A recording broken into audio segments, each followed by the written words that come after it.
विषय यह है कि हम मुद्दे पर काम करने के लिए आए हैं, पद पर रहने के लिए नहीं।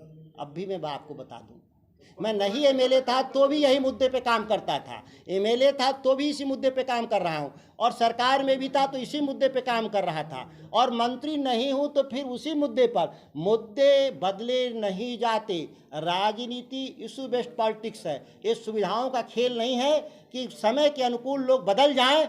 ऐसा सुधाकर सिंह न कभी थे, न अभी हैं, न आगे बढ़ने का हम कोशिश करेंगे। 15 नवंबर उसका शुरुआत करने का समय है। मैं 5 दिन बाद 20-21 तारीख तक मैं विस्तृत रूप से बिहार से रिपोर्ट मंगा करके धान खरीद के सवाल पर अगर कोई बदलाव नहीं हुआ तो मैं आपके भी सामने, प्रेस के सामने भी मैं आपके सामने प्रस्तुत होऊंगा, और इस सवाल को लेकर अगर गड़बड़ी दिखेगा मुझे तो जिस तरह से मैं आंदोलन करने वाला आदमी हूं, मैं आंदोलन में भी दिखूंगा। अभी तक के आप जितने बयान मैंने देखे हैं, ये मेरा दूसरा प्रेस कॉन्फ्रेंस है दिल्ली में, पहला और दूसरा, क्योंकि लोक महत्व का विषय है। पूरी राष्ट्र की खेती चौपट होने वाली है, इसलिए मैं कहा कि नसबंदी की हुई बीज से देश की बांझ खेती करने का प्रयास है। क्योंकि मैं देशज भाषा में कहा कि बिहार के लोग समझ जाएंगे। दिल्ली में था, मैंने दूसरी बात कहा था, अंग्रेजी वाले शब्द हमने इस्तेमाल किया था, लेकिन इस सवाल को लेकर आएंगे। और मैं तो मंच से बोलता हूँ, कोई सवाल पब्लिक मीटिंग में बोलता हूँ, पब्लिक मीटिंग आंदोलन ही होता है। हम उस पर भी बात करेंगे हम लोग।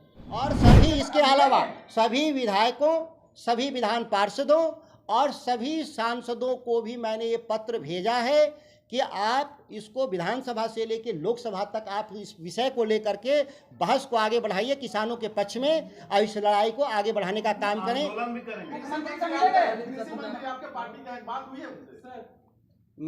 मैं कहा मैं किसान नेता हूं सबसे पहले, और मैं जब मुख्यमंत्री जी को पत्र लिख रहा हूं तो माननीय मंत्री को कोई उनसे अलग नहीं है, वो सरकार के हिस्सा हैं।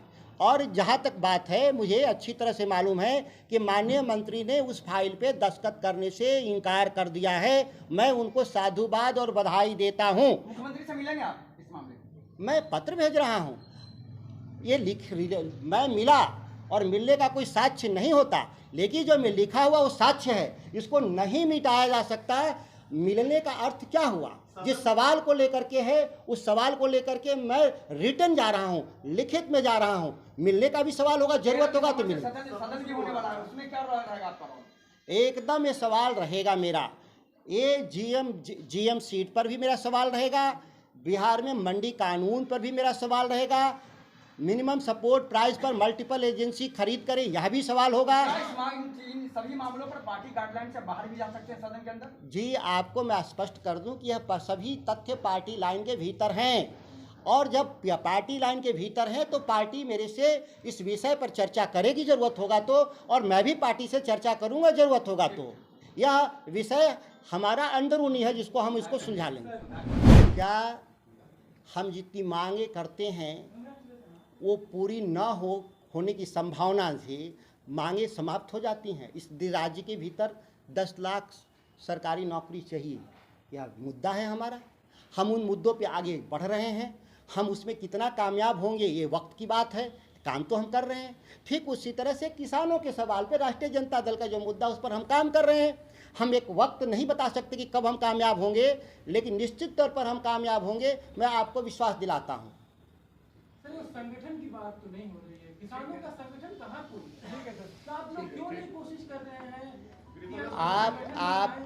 आप मैं कह रहा हूँ कि हम कहाँ नहीं संगठन चला रहे हैं, हम कब आंदोलन में नहीं थे? आश्चर्यजनक रूप से वो आप सवाल कर रहे हैं जो आपको जानते हैं कि पिछले मैं 17 सालों से कोई ऐसा वर्ष नहीं रहा हो कि जिला मुख्यालय पर 3 से 4 बार मैं किसानों के पक्ष में धरना नहीं दिया हूँ। रोहतास में, कैमूर में, बक्सर में, ये इतिहास है। अब आपने मीडिया के बंधु ने कितना चलाया, उसको नहीं चलाया, कवर किया नहीं किया, वो आपका सवाल है। अब उस समय लोकल अखबारों की कतरन में दिखा दूंगा कि कितना मैं धरना दिया हूँ, आंदोलन किया हूँ, और मैं कामयाब रहा हूँ। मैं अभी भी कह रहा हूँ कि ये जीएम सीट के सवाल पर मेरे प्रेस कॉन्फ्रेंस के बाद मंत्रालय ने इस फाइल को विड्रॉ कर दिया है, अनुमति नहीं दिया है, मैं कह रहा हूँ। लेकिन अगला सवाल है कि वो कौन निकम्मा अधिकारी था जो माननीय मुख्यमंत्री के निर्देश की अवहेलना करते हुए अनुमति वाली फाइल मंत्रालय तक भेजने का प्रयास किया। एक ये सवाल है, दूसरा सवाल, चूंकि यह मामला देश का है, केवल बिहार का नहीं है, और माननीय बिहार के मुख्यमंत्री जी ही इस मामले में हमेशा लीड लिए हैं, तो मैं चाहता हूं कि माननीय मुख्यमंत्री जी तत्काल प्रधानमंत्री को पत्र पुनः लिखें और जो देश में जो जीएम सीट की जो अप्रेजल कमेटी है उसका विरोध पुनः दर्ज करें। इस काम के लिए मैंने आज उनको पत्र लिखा है और मुझे पूरी उम्मीद है कि उनके विचारों में कोई बदलाव नहीं आया होगा। जिस तरह से हम लोगों को 30 साल के बाद भी विचारों में बदलाव नहीं है, तो माननीय मुख्यमंत्री जी को भी 10-11 सालों में कोई बदलाव नहीं होगा। मैं इस उम्मीद पर अभी भी कायम हूं जब तक कि उनका अगला कोई फैसला नहीं होता। ये लो, मुंह मीठा करो, आज मैंने अपना जॉब छोड़ दिया, अब हम पूर्णिया वापस जाएंगे। जॉब छोड़ दिया है? मतलब ये घर कैसे चलेगा? हम करेंगे क्या? और माँ बाबूजी क्या बोलेंगे? इसलिए मैं एक और मिठाई का डब्बा लाया, अपने बिजनेस के लिए लोन अप्रूव हो गया। अरे लोन अप्रूव हो गया वो तो ठीक है, लेकिन पूर्णिया में हम रहेंगे कहाँ? अपना घर भी तो नहीं है वहाँ। इसलिए तो एक और मिठाई का डब्बा अलग से लाया हूं। हमने पूर्णिया में घर ले लिया है, पूर्णिया के ई होम्स पैनोरमा में। पूर्णिया में पैनोरमा ग्रुप लेकर आए हैं ई होम्स पैनोरमा, बड़ा घर, आलीशान जिंदगी और अत्याधुनिक सुविधाओं के संग। अरे अरे, अब क्यों मुंह मीठा करवा रही हो? क्योंकि हम घर वापसी जो कर रहे हैं। घर वापसी की खुशी पूर्णिया में ई होम्स पैनोरमा के संग। ई homes panorama, luxurious lifestyle redefined.